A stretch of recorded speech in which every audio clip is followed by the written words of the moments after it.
हरिओम नमो नारायणाय। नमस्ते फ्रेंड्स, स्वागत है आप सभी का मेरे इस चैनल पवित्र ज्ञान में। फ्रेंड्स, इस वीडियो में हम बात करने वाले हैं कि 2020 में वट सावित्री का व्रत कब है तथा जो वट सावित्री के व्रत अमावस्या की तिथि को मनाई जाती है, यह अमावस्या की तिथि कब से कब तक है, पूजन करते समय कौन सी सावधानियां बरतनी चाहिए इत्यादि हम इन्हीं सब चर्चाओं के विषय के ऊपर चर्चा करेंगे इस वीडियो में। तो आप बने रहिए मेरे साथ पवित्र ज्ञान के साथ। दोस्तों, वट सावित्री व्रत जो है यह पूरे उत्तर भारत में धूमधाम से मनाए जाने वाला व्रत है। यह व्रत स्त्रियां अपने पति के, अपने सुहाग के स्वास्थ्य को और उनके दीर्घायु की मंगल कामना के लिए यह व्रत रखती हैं। फ्रेंड्स, जो यह वट सावित्री का व्रत है, जैसे आप सभी को पता है कि यह ज्येष्ठ मास के कृष्ण पक्ष की अमावस्या को मनाई जाती है। यह व्रत सौभाग्य की कामना एवं संतान की प्राप्ति हेतु तो फलदायी माना जाता है। भारतीय संस्कृति में यह व्रत आदर्श नारीत्व का प्रतीक माना गया है। स्कंद पुराण, भविष्योत्तर पुराण तथा निर्णयामृत आदि में इस व्रत के विषय में विस्तार पूर्वक बताया गया है।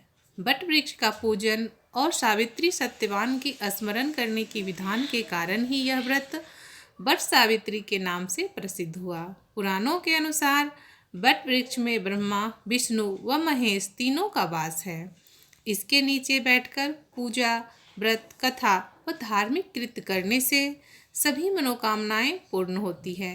भगवान बुद्ध को इसी वट वृक्ष के नीचे ज्ञान की प्राप्ति हुई थी। अतः हमारे भारतीय समाज में वट वृक्ष को ज्ञान, निर्वाण व दीर्घायु का पूरक माना गया है। जो इस व्रत को रखना चाहते हैं उनको चाहिए कि व्रत से एक दिन पहले ही तामसिक भोजन का त्याग करें, सुबह नहा धोकर नए वस्त्र धारण करें, 16 श्रृंगार करें, 2 कलश में जल लें, एक कलश स्थापित करने के लिए वट वृक्ष के नीचे और दूसरा कलश वृक्ष में जल अर्पित करने के लिए। अब जो भी पूजा सामग्री होती है उसे आप अपने टोकरी में रखें। 16 श्रृंगार दान करना चाहते हैं तो उसको भी ज़रूर रख लें। इस दिन भीगा हुआ चना विशेष महत्व रखता है, तो आप एक दिन पहले ही काले चना भिगोकर रख लें। जो सूत लपेटते हैं आप वट सावित्री के वृक्ष में, उसको भी आप टोकरी में रख लें। यह सब मैं आपको इसलिए बता रही हूँ, साथ ही आप आटा गूँथ कर भी रख लें। यह सब मैं आपको इसलिए बता रही हूँ कि अब हम प्रदेश में रहने लगे हैं, फैमिली हमारी सेपरेट रहने लगी हैं और इस कारण हमें बताने वाला कोई नहीं होता है कि हमें क्या करना चाहिए और क्या नहीं करना चाहिए। तो मैं आपको याद दिला देती हूँ, जिससे आप पूजा करने जब भी बैठें तो याद आया कि आप कुछ भूल गए हों, तो इसलिए मैं आपको याद दिला देती हूँ। दोस्तों, जो भी आप व्रत रखना चाहते हैं, व्रत पूर्ण करने के लिए कोई 5 प्रकार के फल से भी व्रत को पूर्ण करते हैं, तो वहीं कुछ लोग घर पर ही मीठा बनाते हैं। आप जैसा पूजन करना चाहते हैं कर सकते हैं। वट वृक्ष का पूजा करते समय कुछ बातों का भी आपको अवश्य ही ध्यान रखना चाहिए। सबसे पहले वट वृक्ष के पत्तों को इस दिन नहीं तोड़ना चाहिए।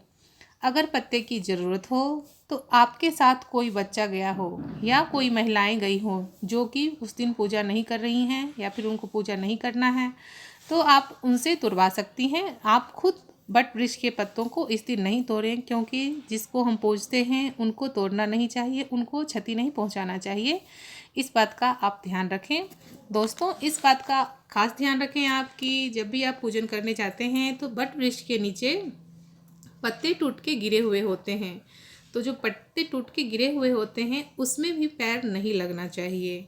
आप इस बात का भी ध्यान रखें कि आपका पैर उस पत्तों में नहीं रखना चाहिए। और जो धागा लपेट रहे हैं आप वट वृक्ष में, वह धागा का कलर सफ़ेद नहीं होना चाहिए। अगर धागा आपके पास सफ़ेद है भी तो उसको हल्दी से आप रंग दें। इस बात का भी आप ध्यान रखें। दोस्तों, वट वृक्ष के पूजन में पत्तों की ज़रूरत होती है, तो पत्ते अगर नीचे गिरे हैं तो उसको भी आप धो करके आप अपने बालों में लगा सकते हैं या फिर जो ज़रूरत है आप कर सकते हैं। पर इस दिन वट वृक्ष के पत्तों को तोड़ना नहीं चाहिए। ऐसा करना शुभ नहीं होता, अच्छा नहीं होता।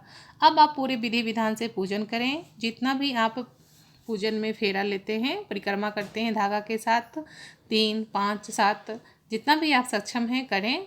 और फिर तदुपरांत आप जल अर्पित में करके पंखा ले जाते हैं। बांस के पंखे का खास महत्व होता है इसमें। फिर उनको पंखा करके, उनको प्रणाम करके आप घर पे आए हैं। अपने पति के चरणों में जल अर्पित करें, अपने पति को कुमकुम चंदन से तिलक करें, उनकी आरती करें। उनको चरणों में जल अर्पित करने के पश्चात आपके घर में सास ससुर हैं तो उनको भी आशीर्वाद लें, उनके ससुर के पैरों के ऊपर भी जल अर्पित करें। उसके पश्चात अगर नहीं है आपके घर में कोई ससुर, सास ससुर, तो आप फ़ोन पर भी उनसे आशीर्वाद ले सकते हैं। ऐसा सुहागिन स्त्रियों इसलिए करती हैं कि उनके पति के स्वास्थ्य अच्छे होते हैं, उनकी आयु दीर्घ होती है, इसलिए वट सावित्री का व्रत रखा जाता है। आइए हम इस वीडियो में देखते हैं कि जो वट सावित्री का व्रत है 2020 में, यह कब से कब तक है। अमावस्या की जो तिथि है यह कब से कब तक है। आप स्क्रीन पे देख रहे हैं कि अमावस्या तिथि के जो प्रारंभ है वह 21 मई दिन गुरुवार से ही हो जाएगा 9:37 से, जो कि 22 मई जिस दिन वट सावित्री का व्रत है शुक्रवार शाम को 11:07 तक रहने वाला है। वट सावित्री का व्रत 22/5/2020 को है, जो कि पूरे दिन ही अमावस्या की तिथि रहेगी। तो फ्रेंड्स, ये तो थी वट सावित्री के ऊपर कुछ जानकारी। उम्मीद करती हूँ कि आपको अच्छा लगा होगा। तो अगर आपको ये वीडियो अच्छा लगा फ्रेंड्स तो एक लाइक ज़रूर कीजिए और पवित्र ज्ञान चैनल को सब्सक्राइब भी ज़रूर कीजिए। Thanks for watching. मिलते हैं नेक्स्ट वीडियो में, तब तक के लिए goodbye and take care friends.